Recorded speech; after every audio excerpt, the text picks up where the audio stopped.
Assalamualaikum warahmatullahi wabarakatuh. Kami dari kelompok 2, Prodi Akuntansi A2, akan mempresentasikan hasil diskusi kami mengenai kebijakan moneter, otoritas jasa keuangan dan lembaga penjamin simpanan, yang merupakan tugas dari mata kuliah bank dan lembaga.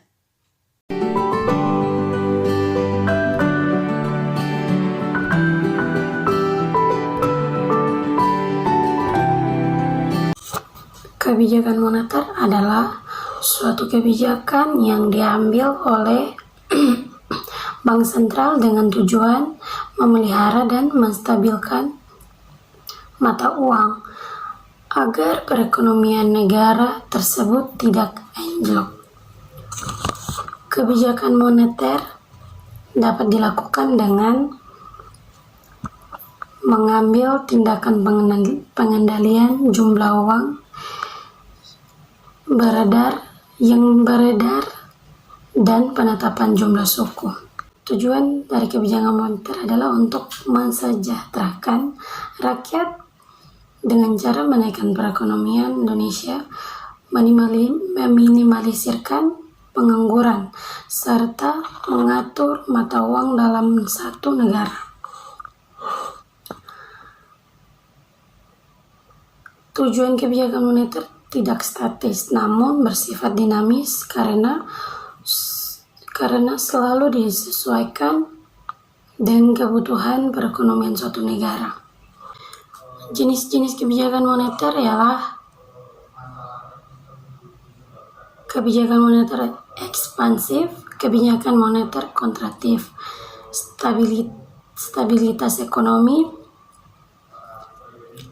kesempatan kerja, kestabilan harga, 4 neraca pembayaran internasional, menjaga stabilitas dan pertumbuhan ekonomi. Yang terakhir, fasilitas diskon atau discount rate.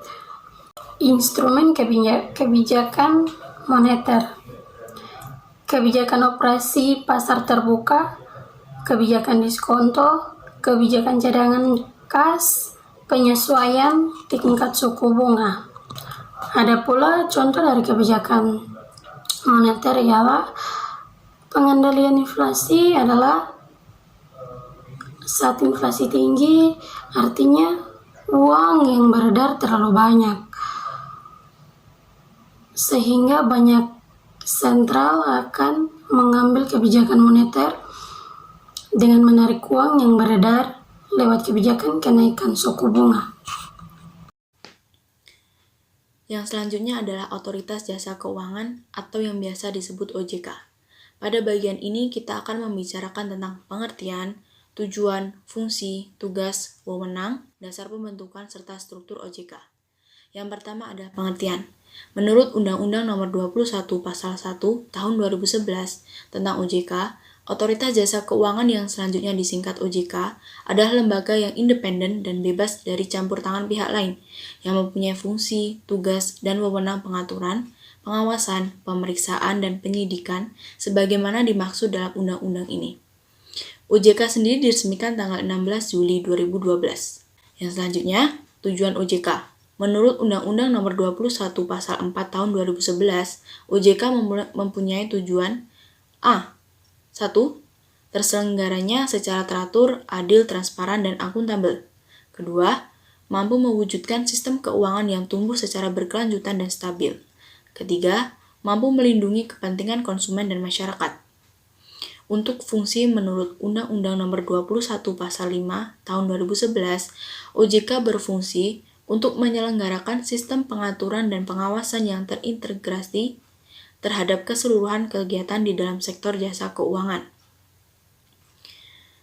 Sedangkan tugas OJK menurut Undang-Undang Nomor 21 Pasal 6 Tahun 2011 adalah pengaturan dan pengawasan terhadap 1. Kegiatan jasa keuangan di sektor perbankan, 2. Kegiatan jasa keuangan di sektor pasar modal, dan 3. Kegiatan jasa keuangan di sektor perasuransian, data pensiun, lembaga pembiayaan, dan lembaga jasa keuangan lainnya. Yang selanjutnya adalah wewenang OJK dalam pengaturan, adalah menetapkan 1.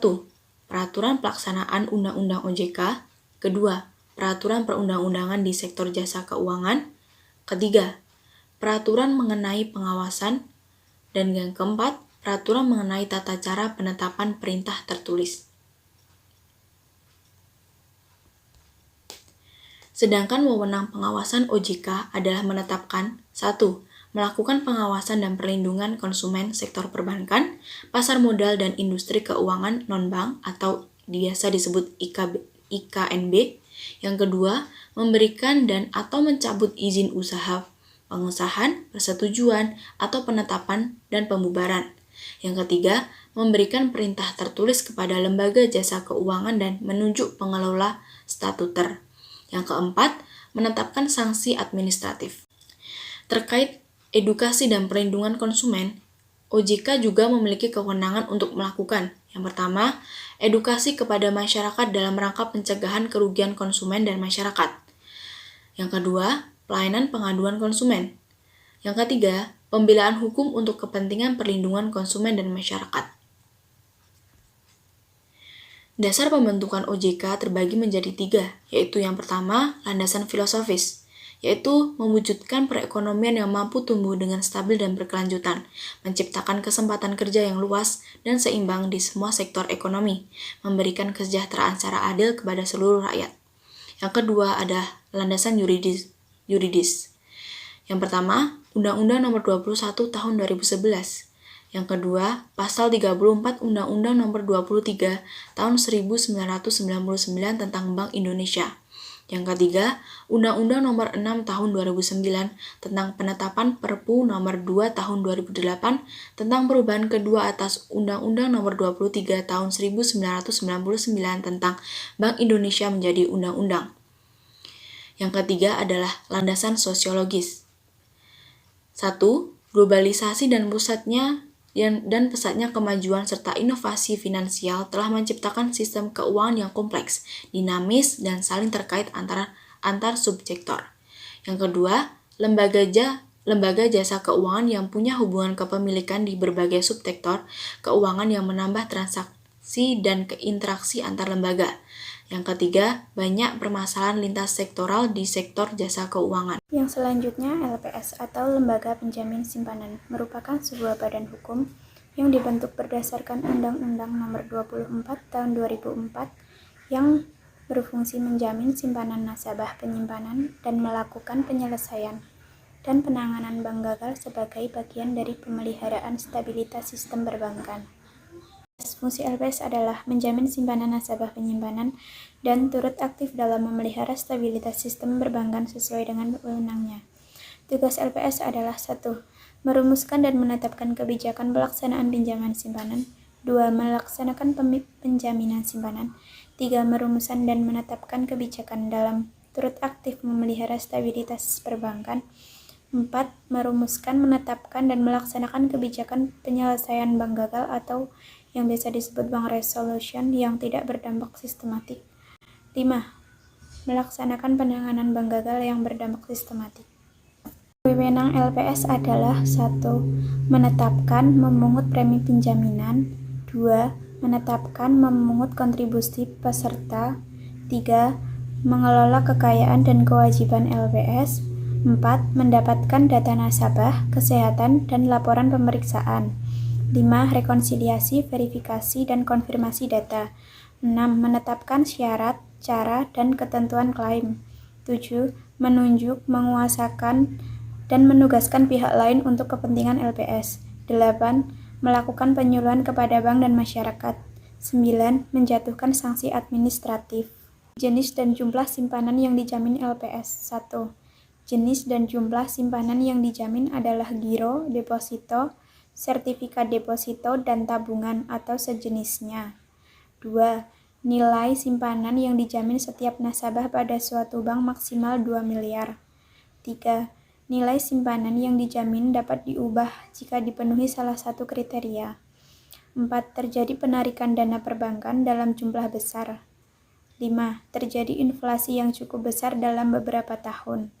6. Jumlah nasabah yang dijamin seluruh simpanannya menjadi kurang dari 90% dari jumlah nasabah penyimpanan seluruh kantor bank. Kewenangan LPS dalam penyelesaian dan penanganan bank gagal adalah 1. Mengambil alih dan menjalankan segala hak dan wewenang pemegang saham. 2. Menguasai dan mengelola aset dan kewajiban bank gagal yang diselamatkan. 3. Menjual, mengalihkan aset tanpa persetujuan debitur atau kewajiban tanpa persetujuan kreditur. 4. Meninjau ulang, membatalkan, mengakhiri, mengubah setiap kontrak yang mengikat bank gagal yang diselamatkan dengan pihak ketiga. Kewajiban bank peserta penjaminan LPS. 1. Menyerahkan dokumen salinan AD, akta pendirian, perizinan, dan tingkat kesehatan bank. 2. Membayar kontribusi kepesertaan sebesar 0,1% dari ekuitas. 3. Membayar premi penjaminan. 4. Menyampaikan laporan secara berkala. 5. Memberikan data, informasi, dan dokumen yang dibutuhkan kepada LPS. 6. Menempatkan bukti kepesertaan atau salinan di kantor bank. 7. Surat pernyataan direksi, komisaris, dan pemegang saham tentang komitmen dan kesediaan untuk memenuhi ketentuan LPS. Bertanggung jawab atas kelalaian dan pelanggaran, dan kesediaan melepaskan segala hak jika bank menjadi bank gagal yang diselamatkan atau dilikuidasi.